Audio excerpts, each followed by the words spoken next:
Hello, dear students. Welcome back to the GDC Live. So, dear students, GPAT 2023. आज हमारे साथ हमारे एक और मेरिटोरियस स्टूडेंट्स हैं, निकिता हरबड़े। चलिए आज हम उनसे मिलते हैं और उनके प्रिपरेशन स्ट्रेटजी के बारे में थोड़ा सा बात करते हैं।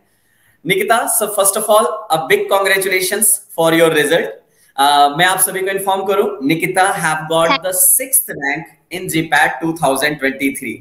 विच इटसेल्फ अ ट्रेमेंडस रिकॉर्ड कि हाँ बच्चे जो जीडीसी में एक एक्सेलेंट ट्रेडिशन मेंटेन करने की बात आती है, बच्चे हर बार प्रूफ करके देते हैं। So Nikita, big congratulations to you from whole the team of GDC. Thank you so much sir.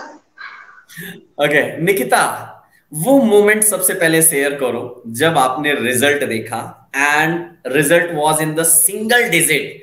कैसा लगा वो रिजल्ट देखने के बाद? क्या मतलब एक्सप्रेशंस था उस समय, कहां थे और क्या रिएक्शन मिला? सर रिजल्ट एक्सपेक्टेशन से बहुत ज्यादा अच्छा था, क्योंकि मैंने इतना हाई रैंक एक्सपेक्ट ही नहीं किया था। बिकॉज जो मेरा प्रिपरेशन था, मुझे इतना यकीन भी नहीं था। लेकिन जब मैंने रिजल्ट देखा तो मैं खुद भी शॉक में थी कि इतना अच्छा रैंक आया। ओके देखिए, मेहनत किया है, अब पूरे साल 2 साल हमने मेहनत किया है, तो स्टूडेंट्स एज अ जब हार्डवर्क करता है तो उसको लगता है हाँ क्वालिफाई हो जाए, एक अच्छी रैंक आ जाए सफिशिएंट। लेकिन ऐसी रैंक आ जाए तो थोड़ा सा एक पहली बार देखने के बाद थोड़ा सा अलग टाइप से फील होता है, करेक्ट?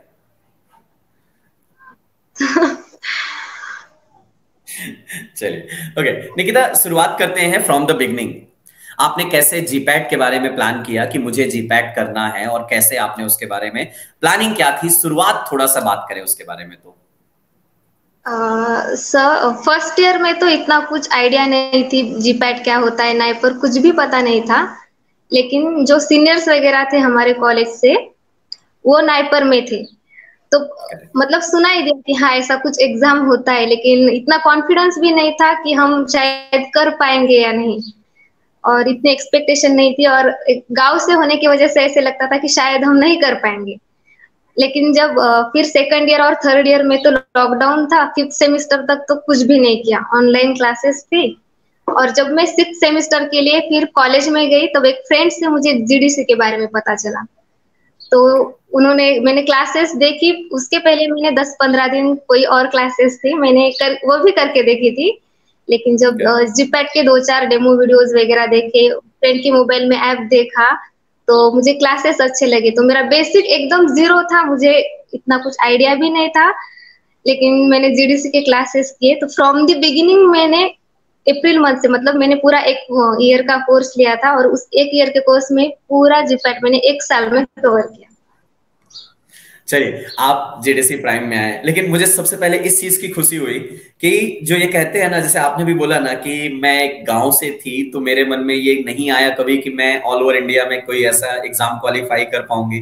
तो मैं यहाँ पे उन सभी अपने स्टूडेंट्स को और आने वाले स्टूडेंट्स को ये जरूर इन्फॉर्म करना चाहूँ कि बेटा, अगर आपका जुनून है और आपके अंदर डेडिकेशन है, तो आप एक सिंगल डिजिट रैंक भी ला सकते हो। डजेंट मैटर आप कहां से बिलोंग करते हो। और ये निकिता उसके लिए आपके लिए एक आइडियल रोल मॉडल जरूर यहाँ पे शो होती हैं। चलिए बहुत बढ़िया। अच्छा चलो, अब हमने प्लान कर लिया और हम जीडीसी में जुड़ चुके हैं। अब शुरुआत में होता है कि भाई कॉलेज भी है, क्योंकि फर्स्ट ईयर सेकेंड ईयर तो ऑनलाइन था, चल गया। थर्ड ईयर से तो हमारा ऑलमोस्ट ऑफलाइन क्लासेस भी शुरू हो चुकी थी। अब ऑफलाइन क्लासेस, दिन में कॉलेज भी करना है, शाम की जेडीसी क्लासेस भी हैं, और क्लास टेस्ट है, बहुत सारे टेस्ट सीरीज हैं। तो कैसे ये चीजें बैलेंस कैसे करते थे आप? सर बैलेंस कर पाना तो बहुत मुश्किल था। लेकिन जब मैंने सिक्स सेमेस्टर में स्टार्ट किया, मुझे तभी आइडिया आ गया कि कॉलेज और जीपैट की स्टडी दोनों साथ में करना मेरे लिए बहुत मुश्किल था। मैं कॉन्स्टेंटली नहीं कर पा रही थी, क्योंकि कभी कॉलेज के एग्जाम, सेमिनार, असाइनमेंट, इन सब की वजह से रेगुलर मैं वक्त ही नहीं दे पा रही थी। तो मुझे तब क्लासेस की जरूरत सबसे ज्यादा महसूस हुई, क्योंकि अगर आपको रेगुलर भी स्टडी करना है, अगर एक कॉन्स्टेंटली आपको हर रोज किसी एग्जाम के लिए वक्त देना है, तो क्लासेस तो इम्पोर्टेंट है, और वो लगाने ही पड़ेंगे अगर आपको डेली स्टडी करनी है। तो इसी वजह से मैंने कांस्टेंट स्टडी रखने के लिए मैंने क्लासेस ज्वाइन की। बहुत बढ़िया। ओके। अच्छा निकिता, आप थोड़ा सा उस मोमेंट पे आते हैं, क्लासेस चल रही हैं, जेडीसी की क्लासेस। कैसा रहा आपका जेडीसी के प्लेटफॉर्म का एक्सपीरियंस, सारे टीचर्स के साथ इंटरेक्शन? किस टीचर का आपको सबसे ज्यादा एम्फेसाइज आपके रिजल्ट पे रहा, मींस सब्जेक्ट वाइज थोड़ा सा अगर मैं बात करूं, कैसी चीजें चली बच्चे? क्लासेस तो बहुत अच्छी रही सर, इंटरेस्टिंग भी रही। बहुत बार ऐसा लगता है टेस्ट देख के कि बाप रे, इतने हार्ड क्वेश्चन हमसे तो नहीं हो पाएगा। लेकिन जो टेस्ट होते हैं जीडीसी के, उनकी वजह से फाइनल एग्जाम में बहुत हेल्प हुई, क्योंकि हमें वो क्वेश्चन एकदम माइनर लग रहे थे, क्योंकि हमने इससे कहीं ज्यादा हार्ड क्वेश्चन हमारे वीकली टेस्ट में सॉल्व किए थे, डेली डीपीपीज में सॉल्व किए थे। और जो टीचर फैकल्टी है, बहुत ही सपोर्टिव और हेल्पिंग नेचर के। आप एनी टाइम कभी भी कॉल करो, जीडीसी आपके लिए ऑलवेज अवेलेबल था। नहीं, एक ये भी निकिता, थोड़ा सा इस पॉइंट पे भी आऊंगा, क्योंकि एक साल की जर्नी है, 6 सेमेस्टर से आपने जीडीसी से जुड़े, और ये एक साल की जो जर्नी होती है ना, बहुत टाइम अप्स एंड डाउन्स आते हैं, मार्क्स कम, मार्क्स ज्यादा, मींस थोड़ा सा डिस्ट्रैक्शन होने लग जाता है सर, कंसिस्टेंसी नहीं बनती है, कभी कभी मोटिवेशन डाउन हो जाता है। ये सारी चीजें भी स्टूडेंट्स को बहुत फील होती हैं। कैसा रहा आपके साथ उन चीजों का, और जीडीसी ने आपके उस पर क्या चीजें आपको करके दिया आपके लिए जो बेनिफिशियल रहा हो? सर, थ्रू आउट पूरी जर्नी के साथ हमेशा मोटिवेट रहना बहुत मुश्किल है, क्योंकि कई बार कॉलेज से वर्कलोड बढ़ जाता है तो हम खुद को मोटिवेटेड नहीं रख पाते। क्योंकि कभी कभी क्या होता है, हम प्लान करते हैं कि हाँ ऐसे ऐसे स्टडी कर लेंगे, लेकिन जैसे ही कॉलेज से एग्जाम्स वगैरह होते हैं वो नहीं कर पाते, तो बाद में डिप्रेशन आ जाता है कि हम नहीं कर पाए। या फिर दूसरे क्लासेस बच्चे भी होते हैं जो बताते हैं कि हम ये सिखाया वो सिखाया, तो ऐसे लगता है कि शायद कहीं हमने गलत तरीके से तो नहीं कर रहे, तो डिप्रेशन तो बहुत आता है। लेकिन जीडीसी है तो सब मुमकिन है सर। आपके जो वीडियोस आते थे, मोटिवेशन के वीडियोस, या फिर आप स्टूडेंट्स को बुलाते थे उनके एक्सपीरियंस बताने के लिए, और यकीन भी था कि आप जो कहेंगे वो करेक्ट ही होगा। तो आपकी बड़ी बहुत हेल्प हुई जीडीसी से खुद को मोटिवेट रखने के लिए हमेशा। चलिए, मीन्स ये सारी चीजें जो जीडीसी अपने एलुमनाइज से आपको मिलवाते हैं, एक कहीं ना कहीं उनको भी देख के लगता है ना यार, ये कर सकते हैं सो हम भी कर सकते हैं, हमारा भी वक्त आएगा, और वो हमने आज करके दिखाया। करेक्ट। चलिए, बहुत बढ़िया।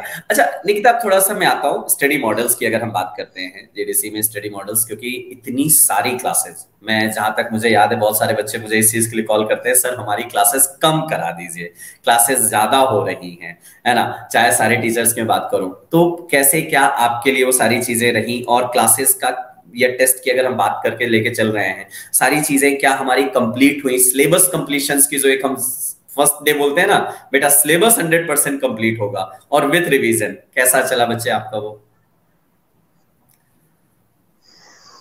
सिलेबस की बात करें तो सर, सिलेबस तो जीडीसी वक्त पे खत्म हुआ ही, पर रिवीजन भी बहुत अच्छे से हुआ हमारा।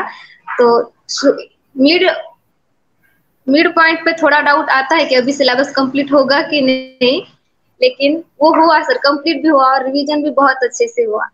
और रही बात जीडीसी की सर, अगर आपको अलग से रिवीजन करने की जरूरत ही नहीं है, क्योंकि हमारी जो क्लासेस थी, रिवीजन खुद से करने की कोई जरूरत नहीं। क्लासेस वाले इतनी बार लेते हैं कि वो रिवीजन हो ही जाता है बार बार। और करेक्ट। रेफरेंस मटेरियल जो था, ऑनेस्ट मैंने कोई भी रेफरेंस मटेरियल कभी भी यूज नहीं किया। मैं पूरी तरह से जीडीसी के मॉड्यूल पे डिपेंड थी, और सिर्फ मॉड्यूल पढ़ के ही मेरा 6th रैंक है। ओके, नहीं बहुत सारे लोग ये बोलते हैं ना बच्चे, तो जैसे मन में स्टूडेंट रहता है बहुत कि सिर्फ पूछते हैं। रेफरेंस, हाँ रेफरेंस की बुक बिना नहीं होगा, ठीक है, मॉड्यूल से हो जाएगा क्या? आपके लिए क्या हो रहा? हाँ, बहुत भी कॉल करके पूछते हैं कि हम शुरुआत करने जा रहे हैं तो रेफरेंस क्या पढ़े, इतना सफिशिएंट है क्या।